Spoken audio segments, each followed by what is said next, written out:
Scrotal hypothermia. So దీని గురించి తెలుసుకున్నారా?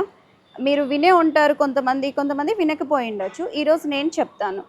ఈ స్క్రోటల్ హైపోథర్మియా అనేది ఏంటి అంటే, యూజువల్లీ మేల్ ఇన్ఫర్టిలిటీలో ఎవరికైతే స్పర్మ్ కౌంట్ తక్కువ ఉంటుందో, మొటిలిటీ తక్కువ ఉంటుందో, స్క్రోటల్ హైపోథర్మియా తోటి ఇంప్రూవ్మెంట్ అనేది ఉంటుంది. ఇదేంటి అంటే, ఈ ట్రీట్మెంట్లో మీరు హాస్పిటల్కి వచ్చి తీసుకోవాల్సింది కాదండి, మీరు మీ ఇంట్లోనే చేసుకోవచ్చు.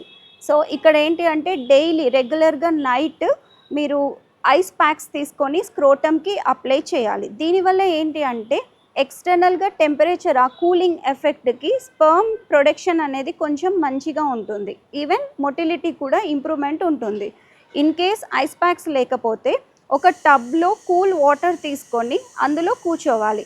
అట్లీస్ట్ ఒక 1 అవర్ అలా కూర్చున్నారు అంటే కూడా డైలీ రెగ్యులర్గా చేస్తూ ఉంటే స్పర్మ్ మొటిలిటీ కౌంట్ అనేది ఇంప్రూవ్మెంట్ ఖచ్చితంగా ఉంటుంది. బికాస్ ఎప్పుడైతే బాడీలో ఓవర్ హీట్ అయిపోతుందో, ఓవర్ హీట్ అయినప్పుడు స్పర్మ్ మీద ఎఫెక్ట్ చూపిస్తుంది. దానికి నార్మల్గా స్పర్మ్కి ఏంటి, బాడీ టెంపరేచర్లో కొంచెం లెస్ దాన్ బాడీ టెంపరేచర్ ఉంటేనే స్పర్మ్ ప్రొడక్షన్ మంచిగా ఉంటుంది. సో దానికి మించిన ఎక్కువ హై టెంపరేచర్ వచ్చినప్పుడు ఈ స్పర్మ్ ప్రొడక్షన్ మీద ఎఫెక్ట్ చూపిస్తుంది. అంటే లో మొటిలిటీ, డిక్రీస్డ్ కౌంట్ ఎక్సెట్రా. ఈ కూలింగ్ ఎఫెక్ట్ వల్ల ఏంటి అంటే మీకు ప్రాపర్గా ఇంప్రూవ్మెంట్ ఉండే ఛాన్స్ ఉంటుంది. Thank you.